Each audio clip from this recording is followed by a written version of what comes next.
There you have it, your killer. How did you know it was him? Well, it's quite simple, really. At first, I thought it might be the missus, you. Crime and passion, that sort of thing, especially given the fight and the argument. Very stereotypical. But it wasn't a crime of passion. How can you be sure? Well, first, it was a matter of the shift hours. The customer said that she found the body at 5:30. That was well after store hours. Now, the customer said that there was no one in the building, or at least the offices, but in truth, there was always somebody here.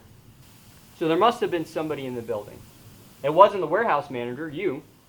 You left right after the wife did, because you referenced hearing the wife and the husband arguing. And you wouldn't have used the front door, of course, because you heard them arguing, so you would have gone out a different door.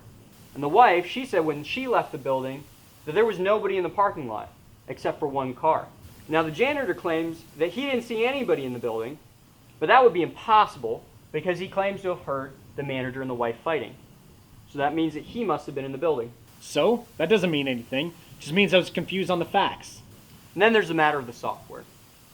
Now only the CEO, the manager, the wife naturally, and apparently the janitor knew about the new software. Now the janitor, too bad for him, was the only one that slipped up and told me about it, which tells me he was interested in the software.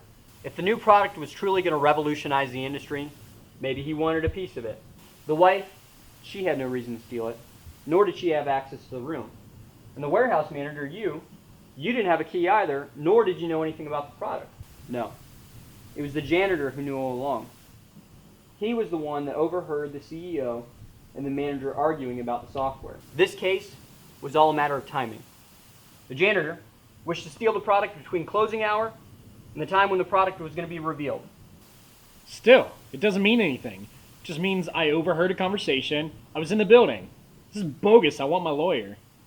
And you'll get one once I bring you downtown. When he went to the studio, the manager must have had the product in his possession.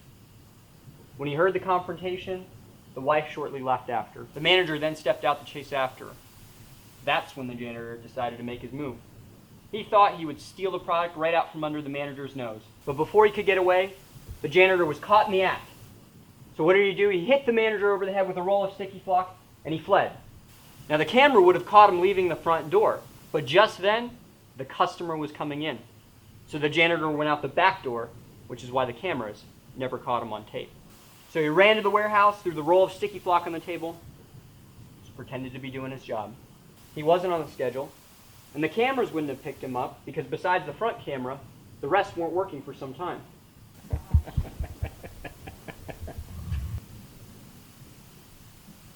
This is your answer to the mystery of the closing hour.